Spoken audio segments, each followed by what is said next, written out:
¿Cómo están? Un gusto estar en esta feria del libro de Venezuela, aunque sea en esta forma tan, tan aciaga como en la que nos encontramos en este momento, pero creo que va a ser un enorme, enorme gusto para todos ustedes conocer a un autor mexicano destacadísimo y un libro excepcional. Me refiero nada menos que al samurái de la Graflex que escribió Daniel Salinas Basabe. Es un libro basado en la improbabilidad, pero en el afán de conseguir las cosas, el afán de la no derrota. Hace muchos años yo buscando sobre Rodolfo Fierro, lugarteniente de Francisco Villa, leí por ahí que un japonés lo había rescatado y no supe nada más. En ese tiempo, hace muchos años, pues no había estas maravillas con las que nos estamos comunicando en este momento y me quedé ahí.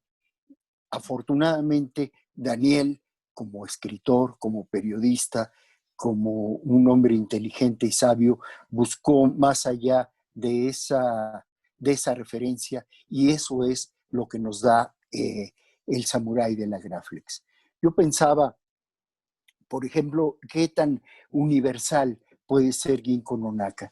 Yo creo que es tan universal como Marco Polo. Es decir, es esta anécdota de ven, te voy a contar algo, ven conmigo junto al fuego, te voy a relatar algo y a partir de que ese relato lo hago mío, ese relato se vuelve mío, se vuelve tuyo, se vuelve universal.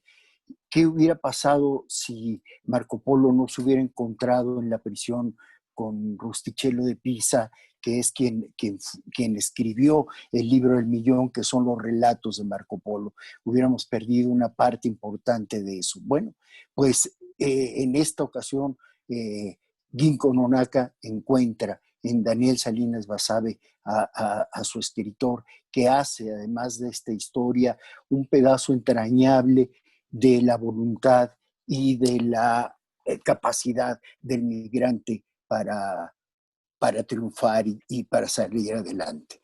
Daniel, ¿cómo estás?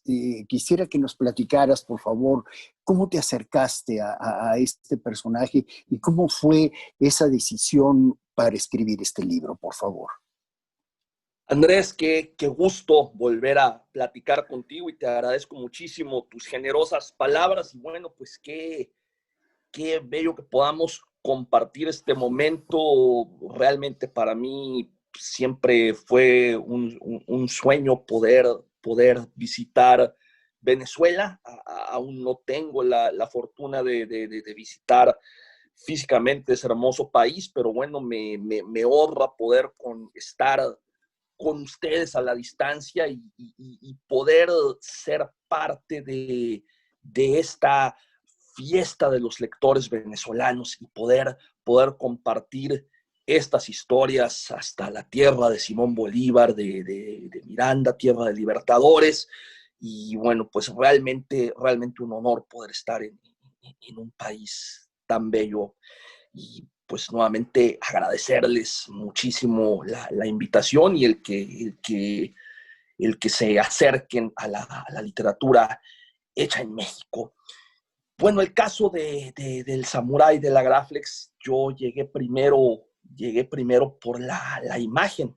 Mi primer contacto con la obra de Kingo no Naka, con el legado de Kingo no Naka, fueron precisamente sus fotografías.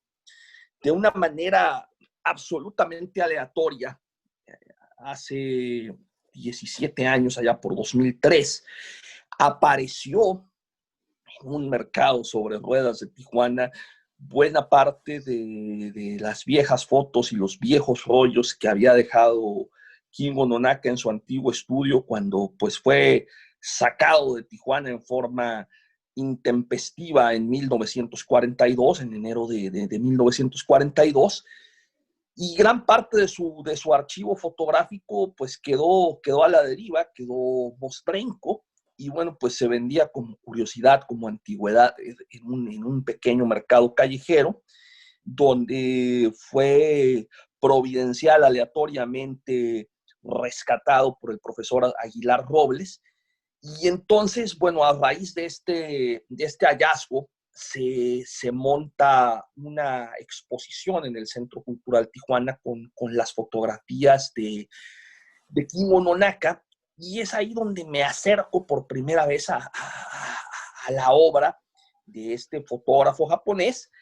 Entonces, lo que yo sabía es, bueno, King Nonaka es el hombre que retrató la Tijuana antigua, la Tijuana de la década de los 20, que bueno, ha pasado a la leyenda por ser la Tijuana del casino Agua Caliente, del Foreign Club, de la Avenida Olvera o Avenida A, que después se transformaría en Avenida Revolución, y de una leyenda que está emparentada entre el glamour y la leyenda negra, que son los años 20 de Tijuana, y que King Nonaka retrata una parte de Tijuana que no era muy conocida, como es la vida de la naciente sociedad civil. Para los lectores venezolanos, cabe aclarar que Tijuana es una ciudad muy joven. Su acta de fundación es del 11 de julio de 1889, pero estamos hablando de que en 1921, cuando King Nonaka llega a vivir a Tijuana, Tijuana tenía apenas poquito más de 1,000 habitantes. Solo que en esa década de los 20, se multiplica su población por 11 y para 1930 tenemos ya casi 12,000 habitantes por todo este auge que se da a raíz de la ley seca en los Estados Unidos, en donde, bueno, pues Tijuana, por su calidad de ciudad turística, con sus casinos, sus bares, cantinas, centros nocturnos, pues atrae a hordas y hordas de estadounidenses prófugos de la ley seca. Entonces, bueno, yo lo que sabía es que King Nonaka era el fotógrafo de esa Tijuana, pero no sabía mucho más de él hasta que de pronto me entero, ¿no? Bueno, el fotógrafo estuvo en la División del Norte, estuvo con Pancho Villa y participó en 14 batallas. Y ya después me fui enterando de otras anécdotas menos conocidas. En el año 2010, el año del bicentenario de la independencia y el centenario de la revolución, tuve la fortuna de conocer en un evento del Archivo Histórico de Tijuana a don Genaro Nonaka García, el hijo menor de King Nonaka, nacido en Tijuana en 1930. A él me lo presentó el historiador Gabriel Rivera, que entonces dirigía el Archivo Histórico de Tijuana. Y me dice, mira, él es el hijo del fotógrafo, te puede contar anécdotas de su papá. Y me acuerdo que lo primero que me contó, me dijo, bueno, a mi papá lo conocen por las fotografías, pero muy pocos saben, por ejemplo, que él fue quien sacó el cadáver de Rodolfo Fierro de la laguna de Casas Grandes, en donde se ahogó en octubre de 1915. Para los lectores venezolanos, Rodolfo Fierro fue el general más brutal y sanguinario de la Revolución Mexicana, pero a la vez un general muy leal a Francisco Villa y muy efectivo en el campo de batalla, toda una leyenda de la Revolución Mexicana que pereció en una forma bastante absurda. La lógica hubiera apuntado a que Fierro hubiera perecido en el pelotón de fusilamiento, hubiera perecido por metralla, pero no, se ahogó en una pequeña laguna, ni siquiera particularmente turbulenta, pero sí muy cenagosa, y en donde su caballo se hundió por el peso de la carga que tenía Fierro. Se dice que era la carga del oro que llevaba en un costal, y bueno, quedó atrapado en el propio estribo de su caballo, y pues Penco y Jinete quedaron ahogados en medio de la laguna de Casas Grandes. Y como King Nonaka había sido un experto buscador de perlas en su natal Fukuoka, Japón, pues Pancho Villa lo llamó para sacar el cuerpo de Fierro. Entonces esa fue la primera anécdota que yo conocí de King Nonaka. Después me comenta su hijo, no, pero hay otra anécdota. Es bien sabido que Francisco I. Madero, el líder de la revolución antirreeleccionista, fue herido en marzo de 1911 en el brazo, en la batalla de Casas Grandes. Incluso existe una foto muy famosa en donde está Madero con el brazo vendado, pero nadie sabemos quién fue quien curó a Madero. Y de pronto pues me entero que fue un enfermero japonés que trabajaba en el Hospital Civil de Ciudad Juárez, quien vendó el brazo de Francisco y Madero en esa histórica batalla. Y digo, bueno, ya son dos anécdotas de dos momentos clave con personajes fundamentales de la Revolución Mexicana, y no lo sabía, y el grueso de la gente no conoce estas historias. Entonces ahí fue cuando dije, no, pues aquí hay una historia, hay una gran historia que contar, y fue cuando me acerco ya directamente a don Genaro Nonaca García y me empieza a platicar ahora sí detalladamente y con una claridad de recuerdos y de categorización y jerarquización cronológica envidiable, toda la historia de su padre desde que nace en Japón el 2 de diciembre de 1889, nace en el mismo año en que se funda Tijuana, paradójicamente, su infancia como en una familia de agricultores de Fukuoka, su adolescencia como buscador de perlas en el mar de Genkai, y posteriormente su emigración a México, a Oaxaca, en 1906, junto con su tío Taro y su hermano. Su hermano se queda enfermo a la mitad del camino en Hawái. Llegan a las costas de Salina Cruz, King Ononaka y su tío. Empiezan a trabajar en los campos de caña, pero tienen tan mala fortuna que el tío Shontaro muere a las 2 semanas víctima del paludismo. Y de pronto, pues King Ononaka es un adolescente de 17 años que está radicalmente, absolutamente solo en el mundo, un extraño en tierra extraña, cuyo idioma no habla, cuya cultura desconoce, con todo en contra. Y es entonces donde empieza el milagro y donde empieza esta gran aventura que se narra en El Samurái de la Graflex. Sí, sí, hay dos anécdotas, bueno, dos cosas que tienen que ver con esto del buceo y que tienen que ver con este personaje. Uno que tú platicas, que tú escribes muy bien, de que él tenía 11 años cuando era buscador de perlas y era una edad en la que no solían contratar a los buscadores de perlas porque, bueno, la caja torácica es más reducida y son niños y es arriesgarlo y había que esperar 5 minutos, podía aguantar la respiración.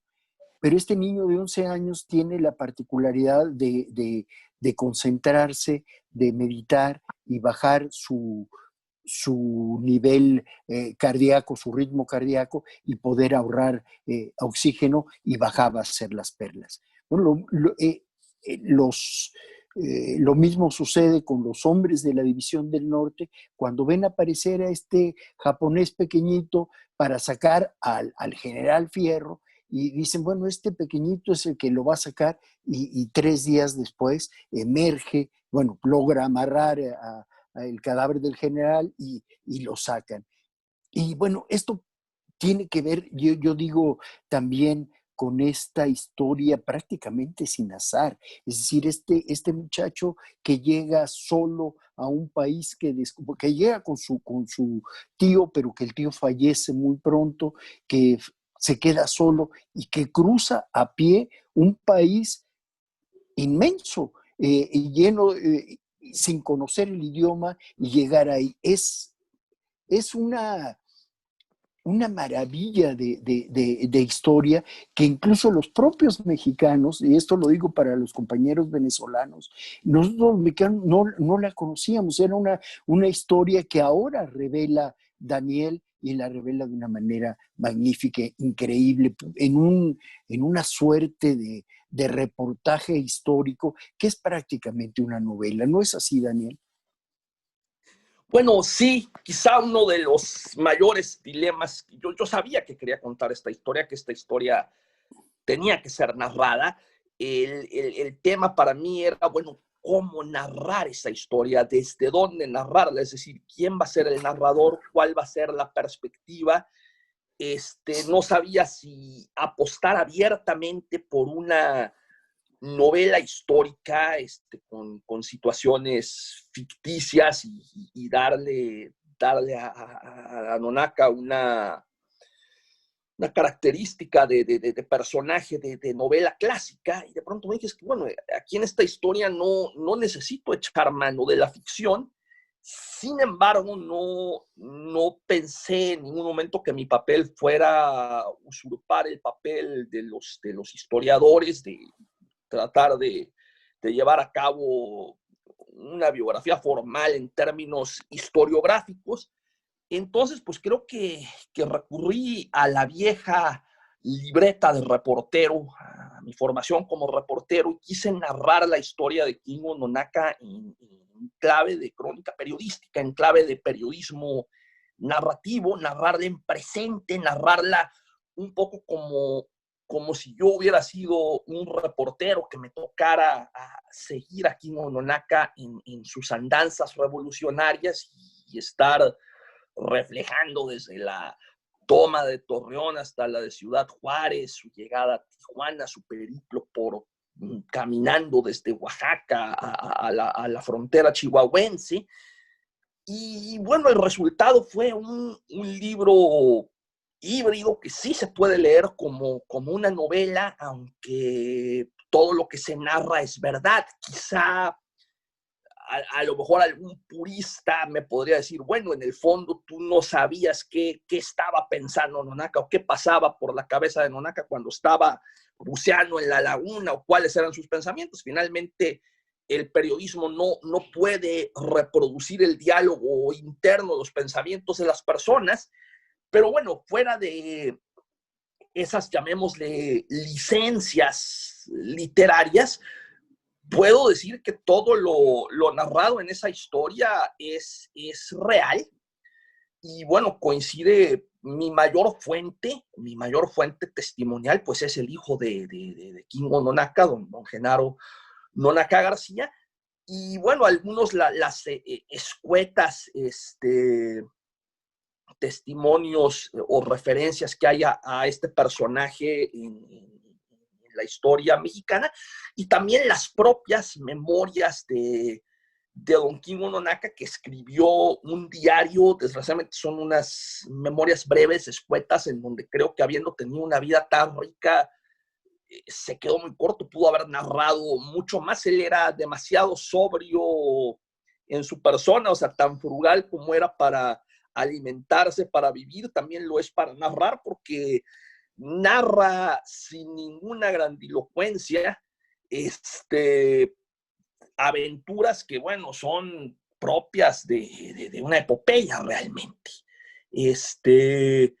Entonces, bueno, pues a partir de esa información fue como fui construyendo el samurái de la Graflex, y bueno, pues el resultado fue este híbrido entre crónica periodística y novela. Es como un anfibio, como un ajolote prosístico que se quedó ahí a medio camino. Y bueno, pues para los lectores venezolanos, comentarles que, bueno, en algún momento a principios del siglo XX, la migración japonesa llegó a ser significativa en México. Tal vez no fue tan significativa como en el Perú, donde sí hubo una migración japonesa masiva, pero sí estamos hablando de que en comunidades como Baja California, Jalisco, Aguascalientes, llegó a haber una presencia importante japonesa que, bueno, pues a la fecha se mantiene, y que tiene que ver con un tratado de amistad que firmaron México y Japón, que fue el primer tratado internacional en igualdad de circunstancias que firmó el Japón de la era Meiji, el Japón moderno ya post-imperial o post-samurai, con una nación en donde entre otros puntos, admitían el libre tránsito de trabajadores inmigrantes japoneses a México y mexicanos a Japón. Los japoneses nos tomaron la palabra, y bueno, pues a partir de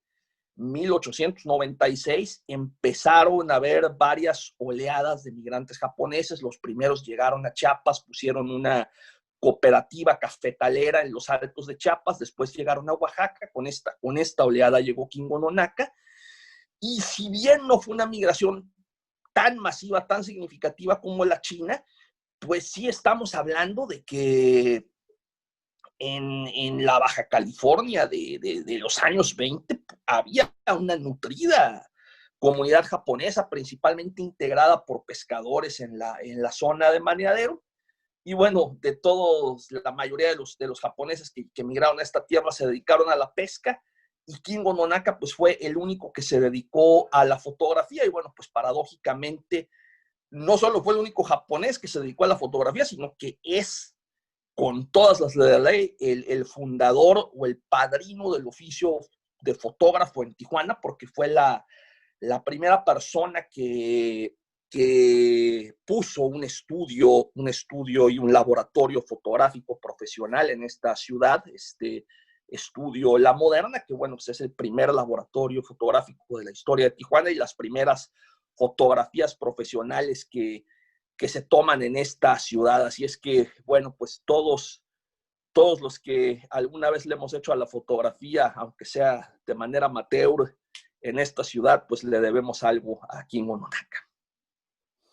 Bueno, y también el primero la primera toma panorámica de la ciudad de Tijuana se le debe a don Kingo no Naka, ¿no?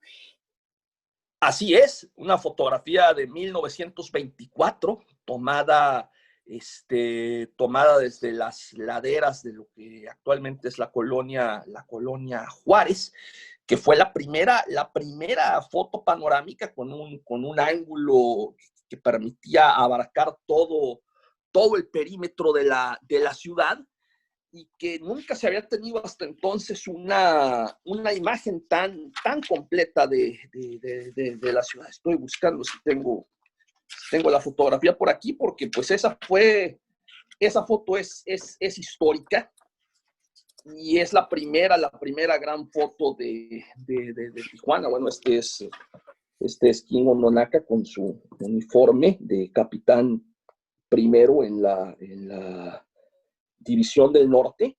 Y bueno, aquí, por ejemplo, podemos ver, esta es sin duda la fotografía, una de las fotografías más famosas de la Revolución Mexicana, la de la entrada de Francisco Villa a Torreón. A Torreón. El 2 de abril de 1914. Y bueno, pues aunque no se alcanza a distinguir muy bien, el personaje que ven aquí marcado con el círculo rojo justamente aquí es Kingo no Naka, que va en su carrito ambulancia recogiendo a los obreros, a los heridos del campo de batalla. Esa es probablemente una de las 3 fotografías más reproducidas de la Revolución, si no es que la que más. Es una fotografía clásica de la Revolución Mexicana, y aunque no se alcanzan a ver sus rasgos, es claro que se trata de Kingo no Naka, porque es el carro ambulancia, es el único carruaje que aparece entre 6 jinetes, el sombrero que lleva, y bueno, el carruaje que lleva una pequeña cruz. Entonces, bueno, pues le toca estar en momentos clave, en los instantes de decisión, en las verdaderas encrucijadas del movimiento revolucionario, y también en la reconstrucción del país en el México posrevolucionario de los años 20. Y finalmente, bueno, pues en una página negra, una página triste de nuestra historia, como tiene que ver, como es la persecución de la comunidad japonesa por virtud de la entrada a la guerra de México como aliado de los Estados Unidos. Es sabido que, bueno, pues el presidente Roosevelt presionó muy fuerte al gobierno mexicano para que limpiara las fronteras y los puertos de migrantes japoneses, porque Estados Unidos tenía terror de que pudiera haber una invasión japonesa en 1941, y pensaban que esa invasión podía llegar por Baja California. Entonces fue la razón por la que el gobierno de Ávila Camacho decide concentrar a todos los japoneses, a todos los ciudadanos japoneses que vivían en México, en el centro de la República, en una suerte de campo de concentración disfrazado. Y aunque para 1941 King Ononaka ya era, con todas las de la ley, un ciudadano mexicano, él obtuvo su nacionalidad mexicana en 1924, tenía una esposa mexicana, tenía 5 hijos mexicanos, pues fue tratado como se trataría a un espía de guerra, como se trataría a el militante de un ejército de un país enemigo, y pues fue confinado y fue privado de la libertad y obligado a salir de Tijuana, la ciudad donde había vivido sus últimos 22 años de vida y donde tenía su casa, su patrimonio, su familia, su trabajo. Y bueno, pues esta es una página sin duda muy, muy triste y muy, muy lamentable. Finalmente King Ononaka siguió viviendo en México y muchos años después, ya en el otoño de su vida, en 1967, el gobierno mexicano por primera vez lo reconoce oficialmente, reconoce su grado militar y le asigna una pensión como veterano del ejército, como veterano de la Revolución Mexicana, pero bueno, fue un reconocimiento que tardó muchísimo y pues es una tristeza que un héroe de la revolución haya sido tratado como un enemigo de guerra. Sí, tienes toda la razón, porque además no nada más ese ascenso que le da Francisco Villa no es nada más por sus labores en la cuestión sanitaria, sino lo que tú narras muy bien. King Ononaka entra con su carrito, con su ambulancia tirada por caballos en medio de las balas a recoger a los heridos, lo cual, y llevarlos a un ferrocarril que era el hospital de campaña de la División del Norte, es decir, él se ganó en combate esos méritos militares y bueno, la injusticia ahí queda patente, pero es todas estas maravillas, es decir, primero, como este campesino recorre casi 3,000 kilómetros para llegar a la frontera norte, cómo solo en una plaza se encuentra con una enfermera, Viviana Cardón,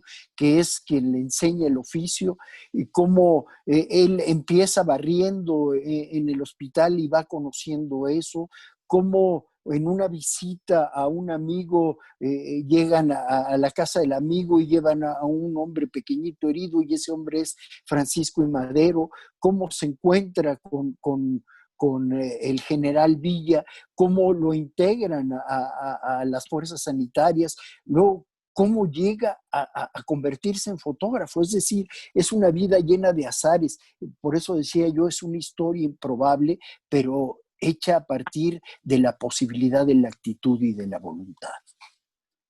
Sí, ese gran ciclón de la aleatoriedad, es como un huracán de casualidades, de improbabilidades, de buena fortuna, pero también de una actitud ante la vida, porque al final de cuentas, Ononaka es un personaje fuerte espiritual y físicamente, que resiste la adversidad y que cuando tiene todo en contra, se adapta a las circunstancias más adversas, a las circunstancias más duras, y aprende y, innova, es decir, él mismo se reinventa. Entonces, es decir, era buscador de perlas en Japón, pero si la vida lo obliga a ser barrendero en un hospital, se convierte en barrendero en un hospital, pero barriendo observa a los enfermeros y de pronto, pues, de pura observación, de pura ayuda, de manera totalmente empírica, se convierte en enfermero y acaba siendo el jefe de enfermeros del hospital de donde era barrendero. Y después acaba siendo el jefe de enfermeros de el ejército más nutrido y poderoso de la Revolución Mexicana, y de el hospital militar ambulante más sofisticado que funcionó en la historia militar de México. Es decir, aunque en el mundo a menudo se tiene la errónea percepción de Francisco Villa como un bronco que solo vivía para la guerra, pues es un secreto bien guardado que la División del Norte tuvo el mejor hospital sobre ruedas de la Revolución Mexicana, que hacía palidecer al del Ejército Constitucionalista de Venustiano Carranza o el Ejército del Noroeste de Álvaro Obregón, que para nada contaban con médicos y enfermeros profesionales para atender a sus heridos. Y bueno, es la capacidad de aprender, es decir, volverse enfermero, saber estar en medio de la lluvia, de la tormenta de balas en batallas cruentas de lo más sanguinarias, como fue la de Zacatecas, Torreón, Tierra Blanca, Ojinaga. Y después, cuando acaba la revolución, buscarse la vida. Lo hizo como barbero, probó fortuna como gambusino en las minas de San Antonio de las Minas, en Ensenada, y finalmente aprender de la nada el oficio de fotógrafo en una época en que tomar fotos y revelar fotos era realmente un arte complicadísimo. No es como ahora que todo mundo somos un fotógrafo en potencia con nuestros teléfonos. En 1921, manejar una cámara Graflex realmente era un arte complejo. Y bueno, todo esto lo aprende de la nada y improvisa de manera empírica y le sonríe a la vida. En cierta forma es como una lección de vida ahora que vivimos tiempos tan duros, tiempos tan cambiantes, una providencia que a menudo nos pone a prueba y nos pone cuestas arriba.